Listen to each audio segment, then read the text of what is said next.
हाँ, आज हम लोग क्लास 11th में, चूंकि आप लोग जानते हैं कि हम लोग ऑक्सीडेशन और रिडक्शन चैप्टर पढ़ रहे हैं। ऑक्सीडेशन और रिडक्शन में एक पॉइंट आता है क्लास 11th के लिए, ऑक्सीडेशन नंबर। हम क्या कह रहे हैं? Oxidation number.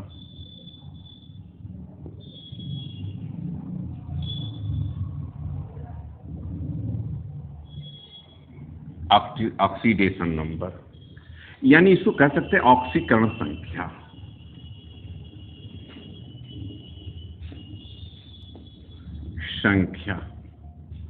अब आप विचार करो कि ऑक्सीडेशन नंबर क्या है, ऑक्सीकरण संख्या क्या है। तो आप कह देना कि ऑक्सीकरण संख्या एक प्रकार की वह संख्या है जो किसी पदार्थ के अणु, आयन को प्रकट करता है, आयन की संख्या को प्रकट करता है। ऑक्सीकरण संख्या को कुछ लोग एम्यूजिंग नंबर भी बोल देते हैं। एक एम्यूजिंग नंबर एक काल्पनिक संख्या है, क्योंकि कुछ लोग ऑक्सीकरण संख्या को संयोजकता से जोड़ते हैं, जो कि ऐसा नहीं है। ऑक्सीकरण संख्या अर्थात कोई पूछे कि what is the oxidation number, तो आप कह देना कि ऑक्सीकरण संख्या वह संख्या है जो किसी यौगिक के परमाणु तत्व या उसकी आयन के आधार पर संयोजन ऑक्सीकरण संख्या निर्धारित होती है। अर्थात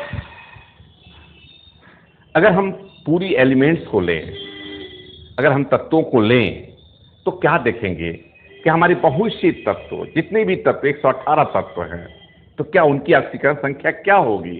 तो उसे कह सकते हैं कि स्वतंत्र तत्व की जो होती है ऑक्सीकरण संख्या सदैव 0 होती है। ये पहला कैरेक्टर मान लो आप। ऑक्सीडेशन नंबर सदैव 0 होता है।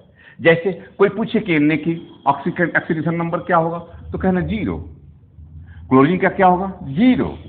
और कार्बन का क्या होगा? 0। यह ऑक्सीडेशन नंबर होता है।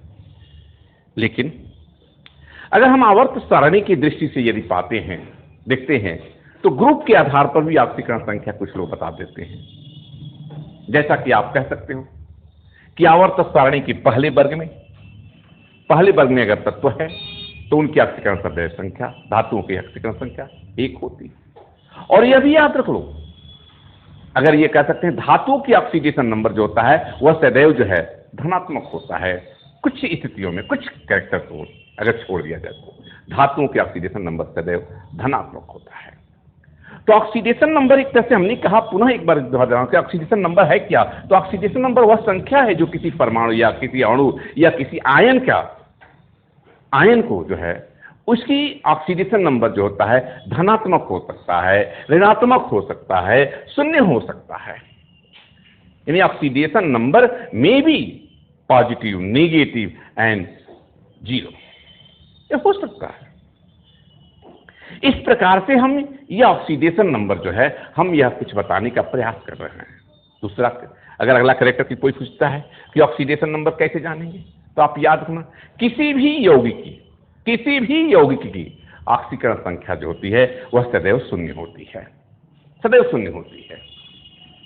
अगला कैरेक्टर की बात करें तो यह भी कह सकते हैं कि किसी भी तत्व की कोई भी एलिमेंट्स अगर ले लो आप, तो कोई भी एलिमेंट्स अगर है, अगर उस आयन के रूप में है, यानी इलेक्ट्रॉन लॉस और गेन करते हैं, लॉस और गेन के रूप में करके वह आयनित रहते हैं, आयन के रूप में होते हैं, तो वह उनकी आयन ही यानी आयनों की संख्या ही उसका ऑक्सीडेशन नंबर होता है। जैसे मान लो Na, अगर आप यह देखो Na को देखो, Na प्लस, तो ऑक्सीडेशन नंबर क्या है इसमें?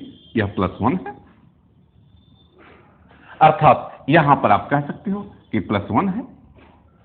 अगर आप यहां पर देखते Mg का ऑक्सीडेशन नंबर क्या है? प्लस यानी कि +2, ऑक्सीडेशन नंबर 2। आपका एल्युमिनियम का ऑक्सीडेशन नंबर क्या है, तो आप कह सकते हो +3, ऑक्सीडेशन नंबर 3 है। उसी तरह से अगर वह निगेटिव का होगा, जैसे क्लोरीन है, क्लोरीन आयन के रूप में है, क्लोरीन आयन, यह जो है आपको कह सकते हो क्लोरीन आयन, ऑक्सीजन आयन, आप कह सकते हो नाइट्रोजन आयन। तो इनका ऑक्सीडेशन नंबर क्रमशः क्या कहेंगे, 1 -1 -2 -3, यानी -3 -2 -1 -2 -3, यह ऑक्सीडेशन नंबर हो सकता है। यह है, होता है। कभी प्रश्न होता है, क्योंकि संयोजकता हम लोग कहते हैं कि संयोजकता, क्या संयोजकता ही ऑक्सीकरण नंबर संख्या है, या वो ऑक्सीकरण संख्या नहीं, कभी नहीं आप कहना कि oxidation number is the balance, balance is the oxidation number, नहीं हो सकता। क्योंकि ऑक्सीडेशन नंबर कभी शून्य निगेटिव नहीं होता, जीरो नहीं होता ऑक्सीडेशन नंबर, जबकि ऑक्सीडेशन नंबर जो है यानी आपके बैलेंसी, कभी बैलेंसी जो होती है वह कभी जो है शून्य निगेटिव नहीं होती, लेकिन ऑक्सीडेशन नंबर जो है पॉजिटिव, निगेटिव और शून्य हो सकता है। दूसरी बात है, आप याद रखो, किसी भी यौगिक में यानी अलग अलग यौगिक में एक ही तत्व की, अगला कैरेक्टर को बता रहे हैं, अगर एक ही तत्व की ऑक्सीकरण संख्या जो है अलग अलग यौगिकों में अलग अलग हो सकती है, अलग अलग हो सकती है। जैसे अब आप सोचो, जैसे आप देखा जाए, यहां पर आप विचार कर लो, देखें आप, जैसे एक उदाहरण लेता है, जैसे एक सल्फ्यूरिक यौगिक यानी H2SO4 उदाहरण लो, सल्फ्यूरिक एसिड है। यह सल्फ्यूरिक एसिड एक कंपाउंड है, इसका ऑक्सीकरण संख्या क्या है, 0, ऑक्सीकरण संख्या 0 है, तो यह ऑक्सीडेशन नंबर इसका 0 है। तो प्रश्न होता है कि इसमें अगर कोई पूछे कि S की ऑक्सीडेशन नंबर क्या होगा, O का क्या होगा, H का क्या होगा, तो हम उसकी गणना करने के लिए हम उसी कल्पना यानी मान लेते हैं, जिसको फाइंड करना होता है। जैसे आप देखो S की ऑक्सीडेशन नंबर, तो आप करोगे, हमें चाहिए S का ऑक्सीडेशन नंबर, ऑक्सीडेशन नंबर किसका, S का। तो S का ऑक्सीडेशन नंबर क्या होगा, कैसे निकालेंगे, तो आप मान लोगे कि suppose let the oxidation number of sulphur is X, अर्थात माना कि सल्फर का ऑक्सीडेशन नंबर जो है वह X है, लिख लोगे, तो आप कह सकते हो लेट द ऑक्सीडेशन नंबर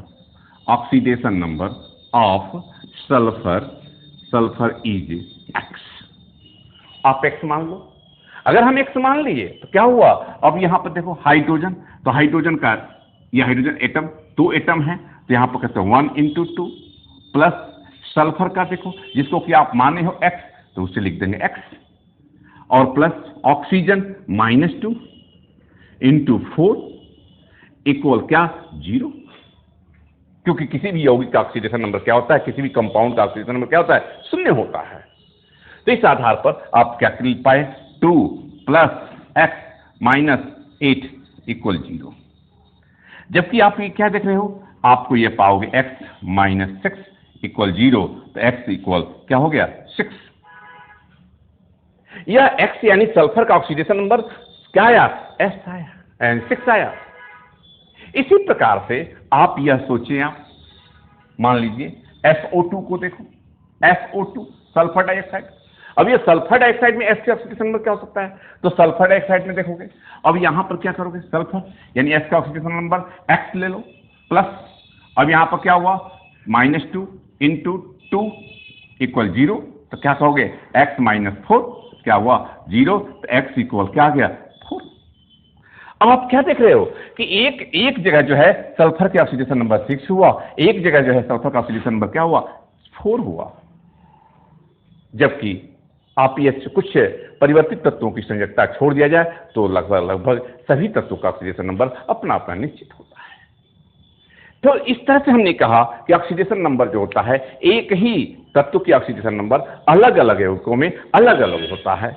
अब नेक्स्ट कैरेक्टर की अगर हम विचार करें, अगला कैरेक्टर अगर हम ऑक्सीडेशन नंबर में देखें, तो यह भी विचार कर लेना कि ऑक्सीडेशन नंबर आपका जो है, जैसे हाइड्रोजन को लो, हाइड्रोजन एक ऐसा तत्व है जो अगर हाइड्रोजन जो है अगर हमारा अधातुओं से संपर्क किया, अधातुओं से जुड़ा हुआ है, तो उस समय जो है उसका ऑक्सीडेशन यानी कि उसका जो है धनात्मक पॉजिटिव जो होती है ऑक्सीडेशन नंबर होता है। जब वही चीज वही हाइड्रोजन अगर वह धातुओं के साथ जोड़ता है, मेटल के साथ जोड़ता है, तो याद रखना वहां पर वह जो है हाइड्रोजन का ऑक्सीडेशन नंबर निगेटिव होता है। इस तरह से जो है ये घटनाक्रम देखने को मिलता है। जैसे एक एग्जाम्पल के रूप में देखा जाए, एग्जाम्पल के रूप में जैसे मान लीजिए धातुओं के साथ सोडियम हाइड्राइड मान लो NaH, तो NaH में क्या हुआ, Na की ऑक्सीडेशन यानी कि Na की ऑक्सीडेशन यानी H को मान लो, या H का ऑक्सीडेशन नंबर क्या होगा, तो H का ऑक्सीडेशन नंबर लिखेंगे let the oxidation number of hydrogen be x मान लिया तो सोडियम का यानी 1 + x = 0, तो x इक्वल क्या -1। देखिए आप यहां पर निगेटिव हाइड्रोजन क्या हो गया। इसी तरह से जो है अगर आप यहां पर देखेंगे, अगर हाइड्रोजन को हम अगर जल के साथ देखें H2O, आप देखो तो यहां पर क्या हुआ, पॉजिटिव हो गया। तो पॉजिटिव हो गया तो इस आधार पर देखो हाइड्रोजन का अगर हम x मान लेते हैं, 2 एटम तो 2 × x + -2 = 0, तो क्या पाओगे आप, x = 2/2 डिवाइडेड बाय यानी 1, यानी x के यहाँ पर पॉजिटिव हो गई। तो एक तरह से यह मैंने कहा कि धातुओं के साथ जुड़ा तो वही हाइड्रोजन पॉजिटिव में ऑक्सीडेशन नंबर आ रहा है, और वही हाइड्रोजन का अगर सोडियम के साथ जुड़ रहा है तो वो अलग वही आ रहा है, यानी निगेटिव आ रहा है। इस प्रकार से हमारा यह ऑक्सीडेशन नंबर जो होता है भिन्न भिन्न कैरेक्टर को पाए जाते हैं, और उस आधार पर ऑक्सीडेशन नंबर किसी भी यौगिक का, किसी भी तत्व का, किसी भी आयन का हम प्राप्त कर सकते हैं। यह रूप में जैसे मूलक की विचार करें, अगर हम मूलकों पर ध्यान दें, कुछ हमारे मूलक जो कि एक इलेक्ट्रॉन ग्रहण करके या इलेक्ट्रॉन त्याग करके आपका जो है क्या होते हैं, वह एक आयनिक हो जाते हैं। तो वह एक ग्रुप यानी तत्वों का ग्रुप होता है, समूह होता है। जैसे आप देखो सल्फेट, यह रेडिकल है, सल्फेट रेडिकल है, यानी रेडिकल कहलाता है। आप PO4 को देखो, निगेटिव PO4 यहां पर 3 होता है। आप देखोगे PO4, आप NH4 देखो, NH4 प्लस देखोगे यहां पर। आप जो है अगर और देखो CO3 को देखो, CO3 आपका -2। तो यहां पर क्या देख रहे हैं आप यह देख रहे हैं कि जैसे इसमें सल्फर का निकालना हो ऑक्सीडेशन नंबर, तो क्या करोगे, यह सल्फर का ऑक्सीडेशन नंबर, तो यह सल्फेट का जो कोई पूछे ऑक्सीडेशन नंबर क्या है तो -2। कोई फॉस्फेट मूलक का ऑक्सीडेशन नंबर पूछे तो क्या कहेंगे -3। अगर कोई अमोनियम आयन का पूछे तो क्या कहेंगे +1। अगर कोई कार्बोनेट आयन का पूछे तो क्या बताएंगे आपका जो है +2, यानी कि -2। तो इस प्रकार से हमारा ये ऑक्सीडेशन नंबर अलग होता है। तो इनका जो हम अगर कैलकुलेशन सल्फर का करें, एक एलिमेंट का करें, तो उसमें देखें सल्फर को देखो, सल्फर का ऑक्सीडेशन तो लिख देंगे क्या, कैसे, लेट द ऑक्सीडेशन नंबर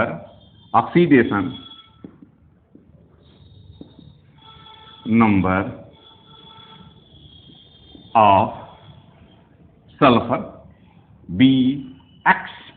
तब देखो x + -2 × 4 = -2।